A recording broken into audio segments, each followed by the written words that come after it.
India نے ظاہر ہے جس طرح ہماری نے کہا کہ انڈیا نے خبر دی ان کی نیوز ایجنسی نے کہ پاکستان کو بلیک لسٹ کیا جا رہا ہے، بلیک لسٹ میں ڈالا جا رہا ہے، اور ساتھ ہی اس کے بعد پاکستانی میڈیا اور پاکستانی صحافیوں نے بھی اس چیز کو کیری کیا اور انہوں نے بھی بتایا کہ پاکستان کو جو ہے وہ بلیک لسٹ کیا جا رہا ہے عمران خان کی وجہ سے، اور ساتھ ہی جو ہیومن رائٹس وائلیشنز ہیں اس کی وجہ سے، جو صحافتی آزادیاں نہیں ہیں ان کی وجہ سے، اور ساتھ ہی انہوں نے یہ سارے جب کہا تو ذرا تھوڑا سا پروسیس بھی بتا دیں کہ اگر پاکستان نے خدا نخواستہ بلیک لسٹ کی طرف جانا ہے تو کیا پروسیس ہوگا، کتنے امکانات ہیں، نہیں ہیں، یہ ساری چیزیں ذرا بتا دیں۔ اچھا، دو سیپریٹ سوال ہیں اور بڑا اس کے لیے تو وقت چاہیے، لیکن میں I'll try کہ میں ذرا کوئکلی اس سارے معاملے پر آپ کو جواب دے دوں۔ ہماری اچھا اس میں یہ ہے کہ جن لوگوں نے کامنٹس کیے صدیق اور یہ کہا کہ پاکستان بلیک لسٹ میں جا رہا ہے اور پاکستان چلا جائے گا، خاص طور پر پاکستان میں ان کو پتہ ہی نہیں ہے کہ FATF ہے کیا، اور فائنینشیل ایکشن ٹاسک فورس جو ہے وہ ایک گلوبل فائنینشیل واچ ڈاگ ہے، وہ ہیومن رائٹس واچ نہیں ہے، وہ ہیومن رائٹس کاؤنسل نہیں ہے، وہ commission for international religious freedom نہیں ہے۔ یہ تمام معاملات ہوتے ہیں، اقلیتوں کے حقوق، انسانی حقوق، freedom of speech, freedom of expression, لیکن اس کا FATF کے ساتھ تعلق نہیں ہے۔ FATF آپ کے مالی معاملات پر بات کرتی ہے، FATF جو ہے وہ آپ کی اینٹی منی لانڈرنگ ریجیم، اس کے قوانین، ان کی امپلیمنٹیشن، اس میں سزائیں دینا، اس معاملے کو دیکھتی ہے۔ وہ کاؤنٹرنگ فائنینسنگ آف ٹیررزم پہ بات کرتے ہیں کہ جو دہشت گرد ہیں ان کی مالی معاونت نہ ہو، اس کے لیے قوانین موجود ہوں، اور ملک جو ہے FATF کے بنائے گئے ضابطوں اور اصولوں کے اوپر عمل درآمد کر رہا ہو۔ تو پہلی بات تو یہ کہ یہ دو سیپریٹ چیزیں ہیں۔ جن چیزوں کا تذکرہ پاکستان میں صحافی کر رہے ہیں اس کا تعلق GSP+ سٹیٹس کے ساتھ ہے، جو یورپین یونین اپنی مارکیٹوں تک پاکستان کو ایک آپ کہہ سکتے ہیں کہ کمفرٹیبل اور لیس ٹیکس یا ٹیکس فری رسائی دیتا ہے، اس کے لیے جو GSP+ سٹیٹس ہے اس کا تعلق ہے۔ وہ تقریباً 26-27 جو ہے وہ انٹرنیشنل کنونشن اینڈ ٹریٹیز ہیں جو پاکستان نے سائن کی ہوئی ہیں۔ اچھا، یہ تو ہو گئی دو سیپریٹ چیزیں۔ اچھا، جو گرے لسٹ کا معاملہ ہے پاکستان کا، اور یہ جو کہہ رہے ہیں کہ پاکستان بلیک لسٹ میں چلا جائے گا، بلیک لسٹ میں ڈالنے کا ایک پروسیجر ہے، اس کو سمجھنے کی ضرورت ہے۔ جو ایشیا پیسیفک گروپ ہے APG، جس کی میوچل ایویلویشن رپورٹ جو ہے وہ، اور جو پاکستان کے ساتھ جو 27 نکاتی انیشلی 2018 میں اور اس کے بعد جو پلان آف ایکشن طے ہوا تھا، اس کے اوپر عمل درآمد کرنا تھا پاکستان نے۔ پھر جو FATF ہے وہ 39 رکنی ایک باڈی ہے، 37 ممالک کے پاس اس میں ووٹنگ رائٹ موجود ہے۔ اس کا پروسیس یہ ہوتا ہے کہ ایک ملک کو پلان آف ایکشن آپ نے دے دیا، پاکستان فار ایگزامپل گیا تھا جون 2018 میں فائنینشیل ایکشن ٹاسک فورس کی گرے لسٹ میں، اس کے بعد ایک پلان آف ایکشن پاکستان کو مل گیا۔ اب یہ ہے کہ ہر پیریوڈیکل ریویو ہوتا ہے، سال میں 3 مرتبہ FATF کا اجلاس ہوتا ہے، فروری کے مہینے میں، جون کے مہینے میں، پھر اکتوبر کے مہینے میں۔ جب لاسٹ اکتوبر میں 2021 میں اجلاس ہوا، 19 سے 21 اکتوبر، اس کے بعد جو FATF کے سیکریٹریٹ نے تفصیل جاری کی پاکستان کے حوالے سے، وہ بڑی کلیئر تھی۔ انہوں نے اطمینان کا اظہار کیا کہ پاکستان ایک لارجلی کمپلائنٹ ملک ہے۔ انہوں نے کہا کہ پاکستان کی ایک بڑی پولیٹیکل کمٹمنٹ کے نتیجے میں جو اس پلان آف ایکشن پاکستان کو دیا گیا تھا اس میں 26 نکات پر مکمل عمل درآمد ہو گیا۔ ایک نکتہ ہے جو یہاں پر UN کے ڈیزگنیٹڈ انڈیویجولز ہیں ان کی پروسیکیوشن سے ریلیٹڈ ہے، اور وہ عدالت سے جڑا ہوا معاملہ ہے، اس کے پروسیجرل معاملات ہیں، وہ بھی آپ کہہ سکتے ہیں کہ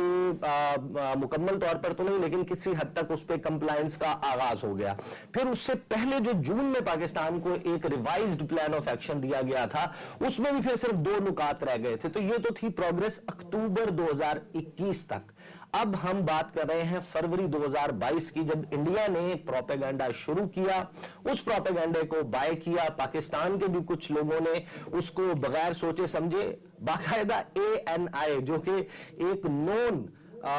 جو EU ڈسانفو لیب کا آپ نیکسس دیکھتے ہیں کہ جو فیک نیوز کو جنریٹ کر کے انفارمیشن لانڈر کر کے ANI کے ذریعے اس کو اتھینٹسٹی دی جاتی ہے، وہ یہاں پر لوگوں نے دی۔ اس کو ایسے کوٹ کیا کہ جیسے ANI سے زیادہ کوئی کریڈیبل ادارہ کوئی نہیں ہے، اور بات کر رہے تھے کہ پاکستان کو بلیک لسٹ میں ڈال دیں گے۔ بلیک لسٹ میں ڈالنے کا پروسیس کیا ہوتا ہے وہ بھی میں آپ کو بتا دیتا ہوں۔ یہ جو 39 ممالک ہیں جو کہ 39 اینٹیٹیز ہیں جن کے پاس فل ووٹنگ رائٹ موجود ہے، اس میں سب سے پہلے تو کوئی ایک ملک کہے گا کہ ہم یہ موشن موو کرتے ہیں کہ پاکستان کی کمپلائنس نہیں ہے، پاکستان نے FATF کے رولز اینڈ ریگولیشنز کو نہیں مانا، تو پاکستان کو بلیک لسٹ میں ڈال دیں۔ اب ایک ملک سامنے آ گیا، اس نے یہ سامنے ایگزسٹنگ کنٹریز ہی جی انہوں نے ایک موشن پٹ کر دیا۔ اب اس موشن کو کامیاب کرنے کے لیے پاکستان کو بلیک لسٹ میں ڈالنے کے لیے چاہیے 15 ووٹ منیمم۔ 15 वोटों से कंसेंसस क्रिएट होगा, इत्तफाक राय। लेकिन बाकी अगर एब्सटेन भी कर जाए, 15 वोट आ जाए, पाकिस्तान को डाल दें तो पाकिस्तान जा सकता है। लेकिन उस कंसेंसस को ब्रेक करने के लिए, यानी उस इत्तफाक राय को तोड़ने के लिए पाकिस्तान को 3 वोट्स दरकार हैं जो पाकिस्तान के फेवर में बात करें और कहें कि नहीं, ये मोशन गलत है, पाकिस्तान को ब्लैक लिस्ट में डालना सियासी टेक्निकली पॉसिबल नहीं है और ये सियासत की जा रही है। अच्छा, अब वो जो ममालिक हैं उनमें सऊदी अरेबिया मौजूद है, उनमें तुर्की मौजूद है, उसमें मलेशिया मौजूद है, उसमें चाइना मौजूद है, उसमें रूस, जिसका दौरा हम अगले सेगमेंट में डिस्कस भी करेंगे, रूस का प्राइम मिनिस्टर इमरान खान का दौरा, रूस वहां पर मौजूद है। और हिस्टोरिकली 2018 के बाद से अगरचे ये बातें पब्लिक नहीं की जाती, बड़ा एक हसास सेंसिटिव मामला होता है FATF की तफसीलात, लेकिन जो हमारे जराए हैं वो ये हमें कंफर्म करते हैं कि इटली भी जो है वो इस दौरान पाकिस्तान को सपोर्ट करता रहा है। और इंटरनेशनली ये फोरम अपनी साख बरकरार नहीं रख सकता अगर टेक्निकल ग्राउंड्स के बगैर पाकिस्तान को ब्लैक लिस्ट में धकेला जाता है। इवन पाकिस्तान का दफ्तर खारजा और वजीर खारजा इतने कॉन्फिडेंट हैं कि लास्ट ब्रीफिंग में आसिम इफ्तिखार साहब ने यह कहा कि only politics can keep Pakistan on FATF's grey list, यानी कि पाकिस्तान का ग्रे लिस्ट पे रहना भी जो है वो पाकिस्तान कह रहा है कि ये सियासत के नतीजे में है। जो इंडिया अलल ऐलान कहता है कि हमारी वजह से पाकिस्तान ग्रे लिस्ट पर मौजूद है, और जो लोग इसमें इंडियन प्रोपेगेंडा को बाय करते हुए पाकिस्तान को ब्लैक लिस्ट में धकेलने की बात करते हैं, उनको ये अंदाजा नहीं है कि पाकिस्तान का गुज़श्ता 10 सालों में 38 अरब डॉलर्स का कम से कम जो एक एस्टिमेट है, फिगर मौजूद है, 38 अरब डॉलर्स का पाकिस्तान का नुकसान हुआ है। क्योंकि cost of doing business Pakistan में बढ़ गई, पाकिस्तान में जो फॉरेन डायरेक्ट इन्वेस्टमेंट है उसके मसाइल आने लग गए, पाकिस्तान के जो इंटरनेशनल बैंकिंग चैनल्स हैं। मेरे ख्याल है कि बिल्कुल आपने बड़ी तफसील के साथ ये बता दिया। एक क्वेश्चन मेरा इसी के हवाले से, फिर हम रूस वाले टॉपिक भी मूव करते हैं। अभी आपने बात की ईसा सारी ब्लैक लिस्ट के हवाले से, लेकिन पाकिस्तान की अगर मैं ग्रे लिस्ट के हवाले से बात करूं तो वो क्या इस इजलास में मुमकिन है कि निकल सकता है, या अभी कोई और प्रोसीजर बाकी है उसको हमें पूरा करना पड़ेगा? अच्छा, जैसे ब्लैक लिस्ट में डालने का प्रोसेस है उसी तरीके से ग्रे लिस्ट से निकालने का प्रोसेस भी है। तो एक मुल्क होगा वो मोशन मूव करेगा कि पाकिस्तान, हमारे सामने ये चार्ट मौजूद है, पाकिस्तान की कंप्लायंस बेहतरीन है, छोटे मोटे मामलात रह गए हैं तो पाकिस्तान को निकाल दें ग्रे लिस्ट से। पाकिस्तान अपनी एक रिपोर्ट जो है वो सबमिट कराता रहे, फॉलो अप रिपोर्ट जो है कि पाकिस्तान ने बाकी काम भी जो है वो मुकम्मल कर लिया, उसके ऊपर भी मोशन पे उसी तरीके से वोटिंग होगी। 15 ममालिक पाकिस्तान को अगेंस्ट में 3 जाएंगे। ठीक है, लास्ट 2 मिनट्स है, मैं ऐसा चाहूंगी कि आप सभी कमेंट कर दें। 23 और 24 फरवरी को जो रूस का दौरा करने जा रहे हैं वजीर आज़म इमरान खान साहब, कितना इंपॉर्टेंट है ये दौरा? आई थिंक ये शायद पाकिस्तान की जो हालिया सफारती तारीख है उसमें जितने भी पाकिस्तान के डिप्लोमेटिक ओवरचर्स रहे हैं उनमें ये सबसे इंपॉर्टेंट है। और ये बात यानी कि it's not an over statement, ये यानी कि as a student of international politics मैं ये समझता हूं कि ये विजिट, इसकी टाइमिंग बहुत ज्यादा अहम है। 74 साल 73 साल पाकिस्तान की जो सफारती तारीख है उसमें पाकिस्तान का जो इंटरनेशनल रिलेशनशिप्स है, जो इंटरनेशनल रिलेशंस हैं, उसमें पाकिस्तान कहीं ना कहीं अमेरिका के दबाव में मुख्तलिफ ममालिक के साथ अपने ताल्लुकात अच्छे या बुरे रखता हुआ आया है। ये जो मौका है जिस वक्त यूक्रेन और रूस का तनाजा रूज पर है, अमेरिका और उसके इत्तेहादी ममालिक सफ आ रहा है रूस के खिलाफ। देखिए, चीन का मामला मुख्तलिफ है, चीन का और पाकिस्तान का ताल्लुक, और उसमें कुछ चीजें हैं जो अमेरिका भी अगरचे उससे हजम नहीं होता लेकिन कुछ ना कुछ मामला हैं जिनको अंडरस्टैंड करता है। एक ऐसे मौके पर पाकिस्तान के वजीर आजम का मॉस्को में मौजूद होना, इसके रिपरकशंस भी होंगे, इसके रेमिफिकेशंस भी होंगे, I am not saying that, लेकिन फॉर द फर्स्ट टाइम आप अमेरिका के दबाव को मलहूज़े खातिर ना लाते हुए ये फैसला कर रहे हैं कि आपने रीजनल अप्रोच अपनानी है, आपने जो इलाकाई कुव्वतें हैं उनके साथ ओपन अप होना है, उनके साथ ताल्लुकात को बेहतर करना है। तो I think this is very positive. And one example जो मैं आपको दे दूं कि अमेरिका का इस वक्त व्यू पॉइंट उन ममालिक के बारे में जो कि इस वक्त जा रहे हैं रूस या रूस के सदर व्लादिमीर पुतिन से मुलाकातें कर रहे हैं, उसकी एग्जाम्पल मैं आपको दे दूं। अभी लास्ट वीक ट्यूसडे वेडनेसडे को जो ब्राजील के सदर हैं जायर बोल्सोनारो, वो गए थे, उनकी मुलाकात हुई व्लादिमीर पुतिन के साथ। अब ब्राजील जो है वो अमेरिका का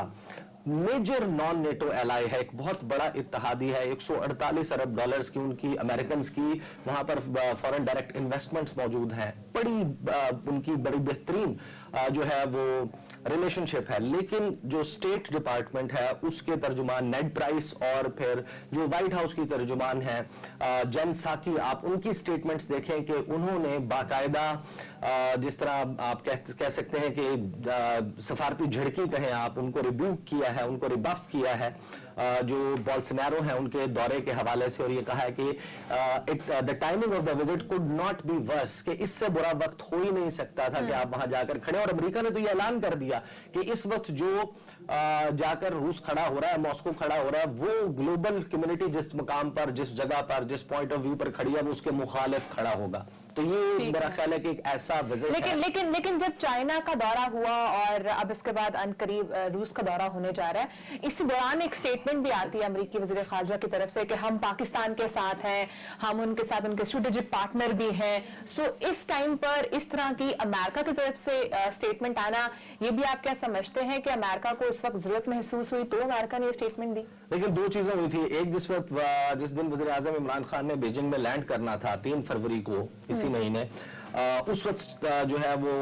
स्टेटमेंट आई और पाकिस्तान को ये कहा गया कि पाकिस्तान हमारा स्ट्रेटेजिक पार्टनर है। उसके फॉलो अप में आप देखें कि अब से तकरीबन 4-5 रोज पहले टॉम वेस्ट जो अमरीकी सदर के मशीर हैं, खुसूसी मशीर हैं अफगानिस्तान के लिए, उन्होंने वाशिंगटन डीसी में एक थिंक टैंक से बात करते हुए कहा कि हमारे पास ये ऑप्शन ही नहीं है, हमने पाकिस्तान के साथ अच्छे ताल्लुकात रखने हैं, पाकिस्तान के साथ ताल्लुकात बेहतर करने हैं। लेकिन देखें ये डिफरेंट है, ये जो दौरा है इसके हवाले से बहुत सारे लोग जब दौरा हो रहा था वज़ीर आज़म इमरान खान का, वो एक मल्टीलेटरल विजिट था, और यहाँ पर ये एक जरा डिफरेंट नौयत का विजिट है, और ये होता हुआ आपको नजर आएगा अगर खुदा न खास्ता पाकिस्तान का जो वफ्द है उसमें किसी को कोरोना वायरस नहीं डिटेक्ट होता तो फिर आप देखेंगे कि यहाँ प्रोटोकॉल्स डिफरेंट होंगे।